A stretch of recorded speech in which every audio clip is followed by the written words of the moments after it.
arrêtons un peu. Tu as tellement souffert.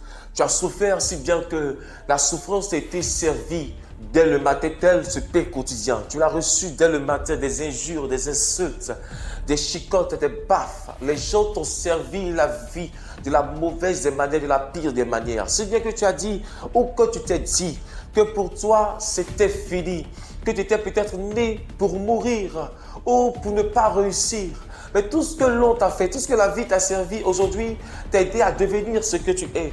Parce que tu as une particularité de la vie, tu as une exception. Toute personne qui vit des situations difficiles a des résultats assez importants à produire pour le monde.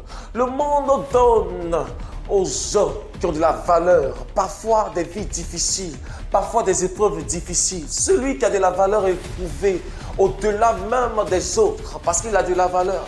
Pas parce que les autres sont mieux, parce qu'il est mieux que les autres, mais simplement parce qu'il a des responsabilités plus grandes que les responsabilités des autres. C'est une question de responsabilité donnée, une question d'élévation aussi à porter. Parce que celui à qui on donne des responsabilités, il a des devoirs, mais aussi des droits. On confie la plus grande responsabilité de l'État à celui qui est le président de la République. Il a la plus grande responsabilité dans un pays, dans un gouvernement.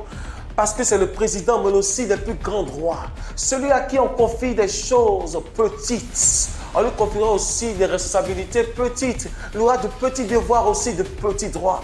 Mais celui qui a de grands devoirs aura aussi des grands droits, des droits qui sont plus grands, qui sont plus intéressants.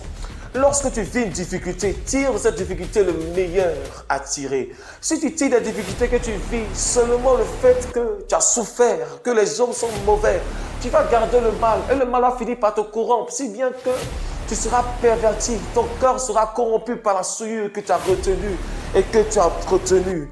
Lorsque tu vis, honore la vie et honore Dieu en obéissant à Dieu au travers même des opportunités qu'il nous donne. La Bible nous dit dans Jacques 1, voyez comme un sujet de joie les diverses épreuves auxquelles vous êtes confrontés, car l'épreuve produit la patience qui est le lieu de la perfection.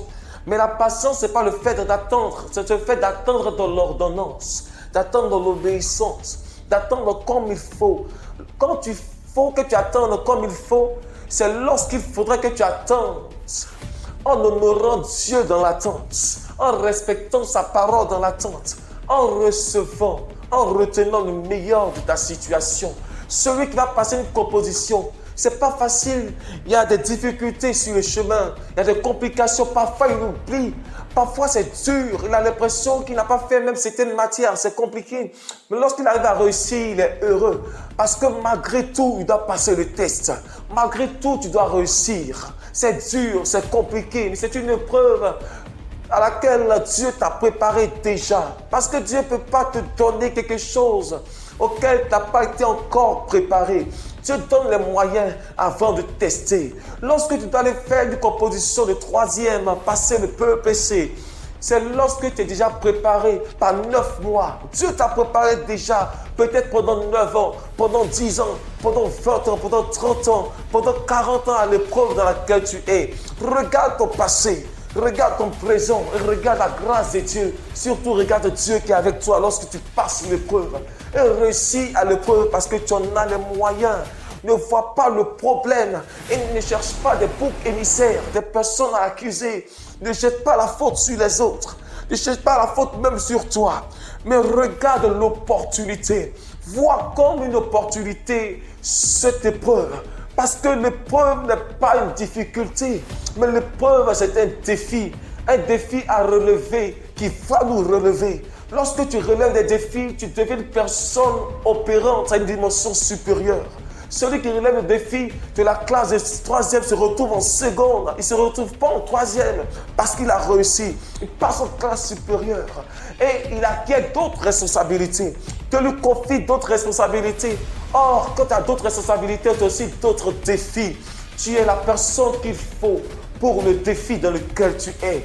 Ne vois pas seulement le mal dans l'épreuve, mais vois surtout la grâce. Parfois, les gens vivent des situations difficiles, ils se posent des questions. Pourquoi je vis ceci?